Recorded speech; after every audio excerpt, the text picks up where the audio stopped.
Ṣé ẹ̀yin náà ti gbọ́ àbọ̀ ìwádìí lẹ́gbìmọ̀ aṣòfin lórí ẹ̀sùn tí wọ́n fi kan adájọ́ àgbà nípìnlẹ̀ Ọ̀ṣun? Ọjọ́ 17 oṣù kọkànlá ọdún yìí ni abẹnugan lẹ́gbìmọ̀ aṣòfin ìpínlẹ̀ Ọ̀ṣun Right Honourable Adéwálé Olúmídé Ẹgbẹ́dùn gbé ìgbìmọ̀ kan kalẹ̀ lórí onírúurú ẹ̀sùn tí àwọn kan fi kan adájọ́ àgbà nípìnlẹ̀ Ọ̀ṣun onídàájọ́ Oyèbọ́lá Adépẹ̀lẹ́ Òjó. Honourable Kànmí Ajíbọ́lá ni alága ìgbìmọ̀ náà. Honourable Tajudeen Akínlolú Adéyẹmí, Honourable Taofeek Ọlálékan Ọláyíwọlá àti Honourable Abiodun Ibrahim Hafiz jẹ́ ọmọ ìgbìmọ̀ nígbà tí arábìnrin Rachel Ọ̀jìmí jẹ́ akọ̀wé. Lẹ́yìn ọjọ́ méje, ìgbìmọ̀ náà gbé àbọ̀ ìwádìí wọn síwájú ilé aṣòfin lọ́jọ́ 24 oṣù kọkànlá ọdún yìí. Ohun tó wà nínú àbọ̀ ìwádìí náà gẹ́gẹ́ bí Ajíbọ́lá ṣe kà á nìyí. A mọ̀ pé àjọ tí ó ń rí sí ìṣàkóso àwọn adájọ́ ìyẹn NJC ló lágbára láti ṣe ìwádìí ohunkóhun tí ó bá ní ṣe pẹ̀lú ẹ̀sùn nípa àwọn adájọ́, ṣùgbọ́n àwa lérò pé àwọn ọmọ bíbí ìpínlẹ̀ Ọ̀ṣun ní ọ̀rọ̀ yìí kàn, àwa aṣòfin láti buwọ́lu owó tí wọ́n sọ pé wọ́n ṣe báṣubàṣu yìí. Nítorí náà, a ní láti yẹ àwọn ẹ̀sùn náà wò fínífíní, kì í ṣe láti sọ ìjìyà tí ó tọ́ fún onídàájọ́ Oyèbọ́lá Adépẹ̀lẹ́ Òjó tó bá tiẹ̀ jẹ́ pé òótọ́ ni àwọn ẹ̀sùn náà, bí kò ṣe láti dábàá ọ̀nà àbáyọ fún ìjọba níbàámu pẹ̀lú ojúṣe wa lábẹ́ abala ìkejìdínláàdóje àti ìkọkàndínláàdóje ìwé òfin orílẹ̀-èdè wa ti ọdún 1999. Abẹnugan gbé àwa ìgbìmọ̀ yìí kalẹ̀ láti ṣe ìwádìí àwọn ẹ̀sùn náà àti láti jábọ̀ padà fún ilé láàrin ọjọ́ méje. Àwọn tí wọ́n kọ ìwé ẹ̀sùn sí ilé nípa onídàájọ́ Adépẹ̀lẹ́ Òjó ní Comrade Olúwagbémiga Ọlákúnlé Elúdire, Ọ̀gbẹ́ni Omiṣadé Christopher Ọláyínká, Ọ̀gbẹ́ni Adéníjì Abíọ́lá Kẹ́hìndé, arábìnrin Fáṣínà Tèmítọ́pẹ́ Ọpẹ́olúwa, Ọ̀gbẹ́ni Adéwọ̀yìn Adébọ̀wálé àti Ọ̀gbẹ́ni Sulaiman Tajudeen Túnjí.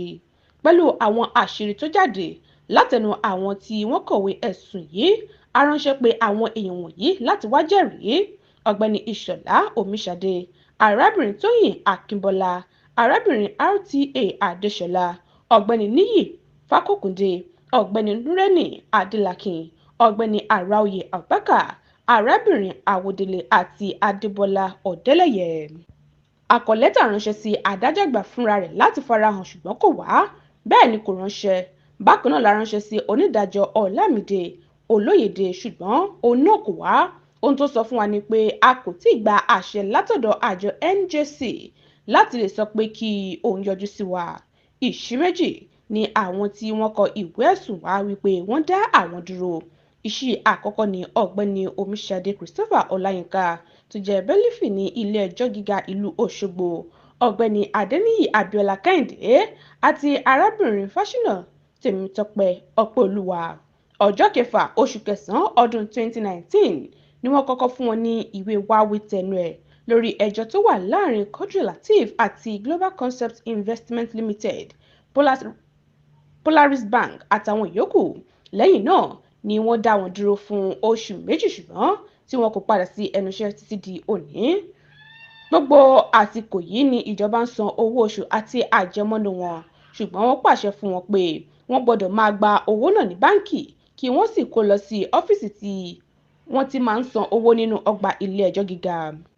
Bákan náà lọ̀rọ̀ rí fún Sulaiman Tajudeen Túnjí àti Adéwọ̀yìn Adébọ̀wálé tí wọ́n fi ẹ̀sùn kàn pé wọ́n gbìmọ̀ pọ̀ láti jí ìwé ìtẹ̀wé tí owó rẹ̀ jẹ́ ẹgbẹ̀rún-lọ́nà-30 náírà.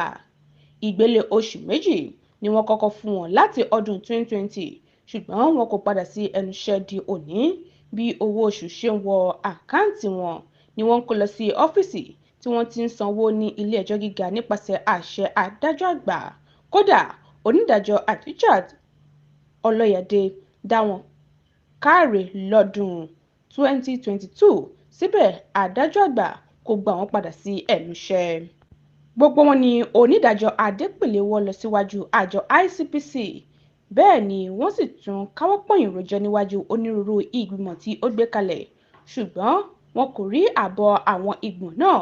Ó sì di mímọ̀ pé àpapọ̀ owó àwọn òṣìṣẹ́ náà tó lé ní mílíọ̀nù 7 náírà ni wọ́n kó pamọ́ sínú àpótí kan lọ́fíìsì akọ̀wé kóòtù. Síwájú sí i, láti lè dín wàhálà àwọn tí wọ́n máa ń lọ ṣe ìbúra ní kóòtù kù. Onídàájọ́ Adépínlẹ Òjó ṣe àgbékalẹ̀ ètò ṣíṣe ìbúra látòrí ẹ̀rọ ayélujára ìyẹn e-affidavit lọ́dún 2022. Adájọ́ àgbà gbé ìṣàkóso ẹ̀ka yìí lé akọ́ṣẹ́mọṣẹ́ kan lọ́wọ́ láì gba àṣẹ lọ́wọ́ ìjọba. Bẹ́ẹ̀ ni ìjọba tàbí àjọ OIRS kò mọ̀ sí bí wọ́n ṣe ń pín owó níbẹ̀. Olùyẹ̀wé owó wò nípínlẹ̀ Ọ̀ṣun kọ ìwé lọ́dún 2022 pé kí wọ́n dá ètò náà dúró. Síbẹ̀ kò sẹ́ni tí ó dáhùn. Bẹ́ẹ̀ ni wọ́n sì ń bá ètò náà lọ lábẹ́ àṣẹ adájọ́ àgbà. Bákan náà ni adájọ́ àgbà tàpá sí àṣẹ ilé-ẹjọ́ tó sọ pé kí wọ́n san mílíọ̀nù 7.5 ó dín díẹ̀ náírà tí wọ́n gbà lọ́wọ́ àwọn adigunjalè kan nílùú Ìkìrun lọ́dún 2016 sí àsùnwọ̀n ìjọba. Ó sì pàṣẹ pé kí wọ́n san owó náà sí àkáǹtì First Bank tó jẹ́ ti ilé-ẹjọ́ gíga ìpínlẹ̀ Ọ̀ṣun. Owó oṣooṣù tí ìjọba máa ń fún ẹ̀ka ètò ìdájọ́ fún ìgbòkègbodò wọn láṣìírí tuntun wípé wọn kì í lò ó.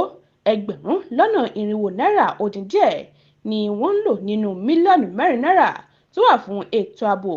Ọdún 2015 ni wọ́n sì ti ra ìwé sí yàrá ìkàwé ẹ̀ka ètò ìdájọ́ gbẹ̀yìn, eléyìí tí ìjọba ń san mílíọ̀nù kan náírà fún lóṣooṣù.